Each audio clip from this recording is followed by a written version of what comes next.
The first card you have is your current position coming into the month. All right. So the Fool. Again, why, Leo? Are you going to be 50-50 or we'll see? But the Fool is the beginning of the major arcana, okay? So the arcana it starts with the Fool and ends with the World. And it's a cycle that some people complete 10 cycles of, and it's a cycle that some people don't get through the entire cycle. It just depends on your life and what is surrounding you and what you've been through. The Fool is somebody who decides, do I take a risk and, jump off this cliff in hopes that I land softly? Or do I stick safely and go with something that maybe I know could happen or wouldn't happen? Basically, the Fool is footloose, fancy-free, volleyness, new beginnings, a new start, a new chapter, a new beginning in everything. Or am I being a little too carefree and taking chances or risks that maybe I'm not ready for? But in your case, Leo, I feel like this is very much saying the Fool is like a new beginning. Now, I'm not saying, and cross watchers, don't freak out. It's a first card or a second card, technically. But it could be a new beginning with this person as well. So let's see what the rest of the cards have to say. But I love the Fool for you because, again, it makes me feel like dancing. It makes me feel like footloose, go watch the musical, go watch the movie, whatever, kick off your Sunday shoes. You get my drift. All right. So the next card you have is how you're feeling coming into the month. And you have the Queen of Wands. So he or she, I don't apply sex to the cards ever, but this is somebody who's very confident, who's feeling full of ferocity, very magnetic. Again, this is how you're feeling. So Leo, it feels like this is a long time coming. So these signs that you were supposed to see last month, maybe coming into November, going throughout the end of the year. Again, time is fluid. So it's not like, oh, this is strictly November and this is strictly December and this last month was strictly October. No, all of this could interlap. But the Queen of Wands is somebody who is going, I know my self-worth. I know what I deserve. I know who I deserve. I know what type of people I want to be around. And I feel like you're revving up for the end of this year. There's like an explosive energy here. If you can't tell, I'm being I can feel it myself, like this, like bubble till it bursts feeling going on right now. And I kind of feel like this Queen of Wands is representing this, saying, new or old, I don't give a shit as long as it's good for me, as long as it's somebody who is deserving of me and I'm deserving of them. It's a reciprocation here, Leo, that you've been waiting for, wanting. Is it new or old? We'll figure out, or we'll see what it's leaning towards. The next card you have is your distant past. Could be 5-10 years ago, your childhood. Now, the Three of Pentacles is teamwork, a togetherness, a partnership, but the Three of Pentacles often represents a third-party situation. Now, I'm going to say, Leo, immediately they're telling me this is two of a kind, meaning you either witnessed, I'm not meaning to point that finger, sorry. You either witnessed, some of you might be like, hey, screw you, pertaining to the situations I'm about to talk about, because some of you, I feel like this is like a parent or somebody you watched leave their spouse, like a mom or a dad leave, or a grandparent leave, or a sister or brother, some sort of third-party situation that you maybe grew up with, which then brought along maybe insecurity issues or abandonment issues. Maybe, your mom left or your dad left, or there was not necessarily left you, but left for another person. So again, I feel like this is a twofer, because I feel like not only did you experience this when you were younger, and again, general read, if it doesn't pertain to you, it doesn't pertain to you. But I feel like at some point you witnessed a third party that affected your life at a younger age, or in a time when you couldn't control it, which is now built up some insecurities or certain things you've had to get over to overcome this. And then I feel like when I say twofer, this is something you experience yourself. Now, whether it's with this person or not, I'm not sure. I don't know if it's with this current person you're thinking about, or that you're not speaking with, or that you have little communication with, but it's almost, the universe is almost saying, look, you've dealt with this in the past, you've overcome it, you'll overcome it again, but there's a newness or a freshness or this happened to me personally. Not that when you were younger, it didn't happen to you personally, but it wasn't your relationship. Yes, and I don't need all the comments about, what do you mean? Like, yes, of course, it was my parent or whatever. I get that, but I'm talking about, wasn't your romantic or marriage, etc., if that makes sense. All right. So the next card you have is your immediate past. So over the past few weeks, past month or two, and you have the Eight of Swords. Now, the Eight of Swords, if you see my channel, I'm very clear on this card because I always say, put a shirt on before you go outside. This person is somebody who is confused. They're self-imprisoning them. You're creating your own reality and then complaining about it if it's not what you want, and yet you have the ability to change it to what you want, okay? The Eight of Swords is self-imprisonment. It's confusion. It's self-doubt. It's thinking, I can't be without this person, or I can be without this person, but what if that was a bad decision? You're like conflicting your own self, Leo. You're confusing yourself with this card. The past few weeks, past month or two, I feel like this is why the Wheel of Fortune is stepping in here, because you're going to have one clear guided decision on, do I start a new beginning by myself with somebody new, or do I start, or by yourself? Just say, hey, for shits and giggles, I'm not going to date anybody or talk to anybody for a while because it's all about me. It's all about me. I don't care about anybody else but me. But this is telling me that very clearly you're on the fence of, do I start something new or do I go back to the old? Do I start something new with the old? Because right here, I always say in this card, right, that he or she could easily walk out the front door. They're putting themselves over the swords. Nobody's doing it to you. Nobody's forcing you. You can make that decision on your own, what you want to do. And the Eight of Swords is saying, what are you going to do? Are you going to flail over here and go, but I'm going to fall on these swords? Or are you going to walk out the front door? And like I said before, put a shirt on before you walk out the front door.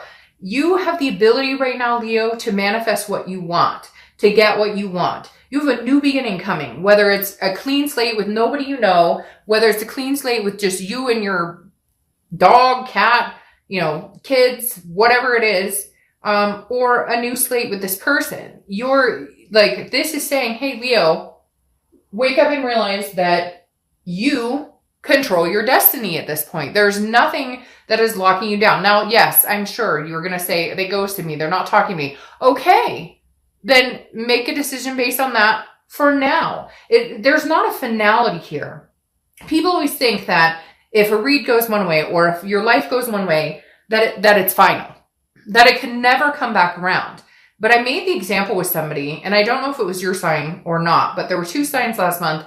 I gave the example of a friend of mine that I know very well, who she and her boyfriend broke up after 3 years, okay? Couple years later, I don't know, they broke up after a few years. They didn't have kids, they weren't married, whatever. Couple years later, they bump into each other. They contact each other. They re-meet. Now they're married with kids, and it's been 10 years. So there's no finality here. People always think, if it's not happening right now, and it's breaking my heart, it's not cut and dry. If it's meant to be, if this Wheel of Fortune, the universe, is meant to come in and say, hey, Leo, right now is your time to get out and shine and do something else, then get out and shine and do something else. If they're ghosting you, if they're not talking to you, if they're being a fucktard, then guess what? Then don't do it now. But just because you don't do it now, or just because you think, well, if I leave now, you're imprisoning yourself in this thought process of, well, if I leave now, or if I'm not around, then they'll never come back, or they may think, no, if this person loves you and cares about you deeply enough, none of that will matter. Just like cross watchers, as this can be reversed, if Leo loves you and cares about you that much, this doesn't have to end. There's this, again, like I said, a finality. And my dad used to say I should be a lawyer because I continuously repeat myself. But that's not a bad thing, because I'm trying to impose upon you the fact that 2 years from now, 2 months from now, it could be completely different. You need to do you right now, Leo. If a new fresh start is, I'm going to join the gym tomorrow and I'm going to become a vegan, then freaking great. If your start is, I'm going to travel around the world and drink mimosas all day, do whatever you feel you want to do. The point is, this right now, Leo is saying you are in control of your destiny. And whatever makes you nervous, whatever has made you feel kept down or insecure, or things that you've dealt with that have affected possible relationships, or things that these people you've been in relationships with have affected you, don't stop. Take a breath and say, what does Leo want? What do I want? What do I deserve? And go from there.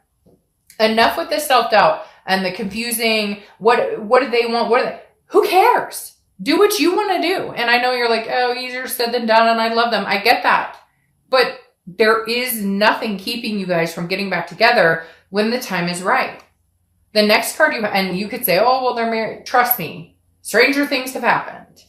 All right, the next card you have is your distant future. Okay, so this is over the next few months. And you have the Eight of Cups.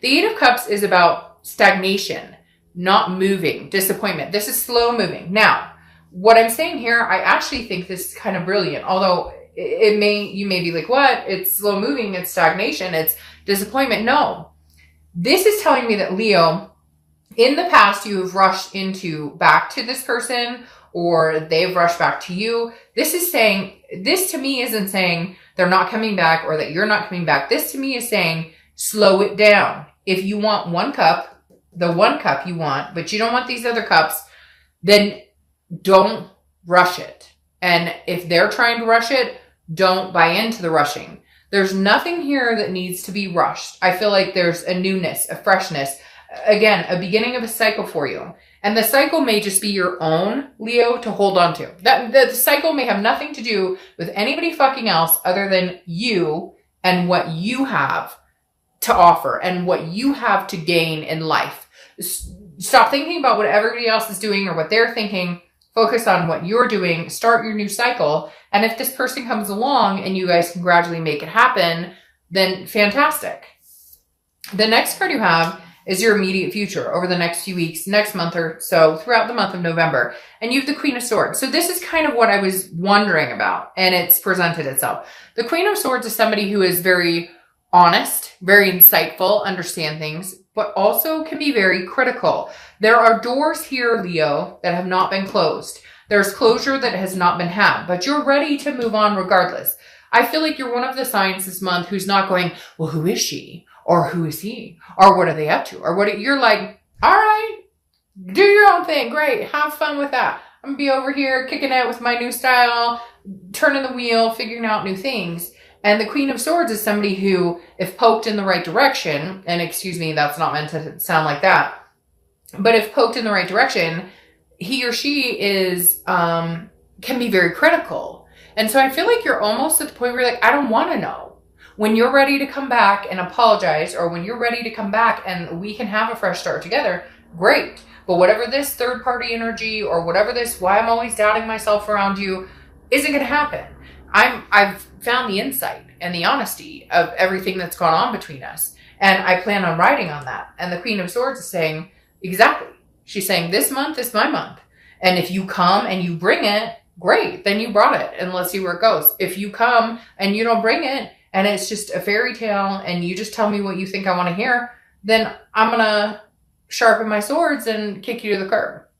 The next card you have is anything you're going to tangibly see throughout the month. Could be the beginning, middle, end. Could last for a week, a day. You have the Ten of Wands. It's a completion. It's responsibility, but it's a burden releasing itself. Now, generally, it's a burden, but I feel like this month, Leo, you're releasing this burden. You spent way too much time wondering, self-doubt, confused. What do they want from me? What do I want from them? What am I worth? No. We're not guessing anymore here, Leo. We know what you're worth. We know what you deserve. We know what is going to make you happy. So either release the burden of something that's not making you happy. And again, what's that cliche? What is that cliche saying of, let it go, and if it comes back to you, or let it go, and if it's meant to be, whatever, you get my drift. The 10 is saying, okay, release the burden, release the monkey on your back and say, hey, by the way, you no longer have a place here. You no longer have a burden in my life. My first completion is releasing you of that. I love you. I care about you. But if you're going to be a burden in my life, or if I'm not going to get what I need or want from you, or if there are lies or any type of deceit going on, or anything that makes me feel insecure, I release you from that. I love you, but I release you. And if they come back, then we'll talk. The next card you have is anything you're going to feel throughout the month. Could be the beginning, middle, end. Could last for a day, a week, etc. And you have the High Priestess.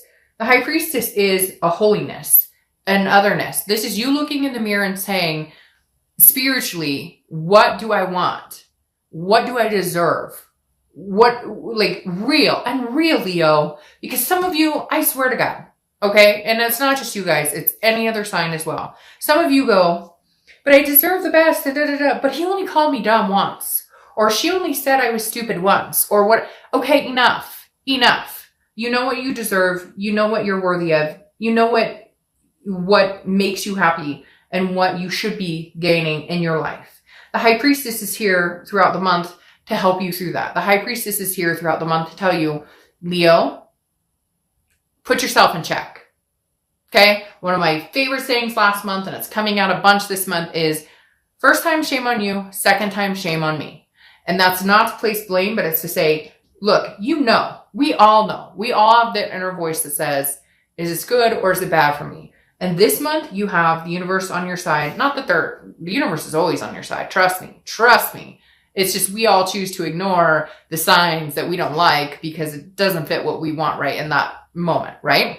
So the High Priestess is saying, hey, Leo, oh, and wait, wasn't you reading something last month about, see the sun? She's back. He's back. The universe is saying, girl, guy, you're not paying attention to what I'm putting down here. You need to start paying attention. You're going to start noticing that this month. I should put this as like part 2, Leo, please see the signs, or I beg you to see the signs, or pay attention 2 feet, 1 foot in front of the other. All right, your hopes and fears for the outcome of the month is the King of Pentacles. You want what you deserve. Oh, hey, Leo, thanks for showing up. You want what you deserve. You deserve so much. You're a fire sign. You are like literally the person who can be on top of their game. But let me tell you, when a Leo falls, they fall hard. And we all do. But when a Leo falls, it's reputation, it's respect, and not anybody else feeling that way about you. That's internal. That's you feeling like less than. That's you feeling doubt, self-doubt. That's you feeling nobody's putting you in that position. The King of Pentacles, your wish is that for the outcome of the month is that, hey, I am on top of my game 100% and nobody can drag me down ever again. The King of Pentacles is businesslike. It has their shit together, is like, hey, I've got this. And not only are you hoping that maybe this partner shows up and they have this too, and they bring it to the table, but that you can shine again, that you can start this rebuilding instead of self-sabotaging. For some of you, that's what you've been doing. And the Fool is saying, hey, it's your new cycle. And the King of Pentacles is saying, hey, I'm showing up to the party. I'm not a page. I'm not a knight. I'm not a queen. I'm a king. Now, queens are good too. I'm not saying that. I'm just saying the king is the top of the game. And this is saying that's where you're hoping to be.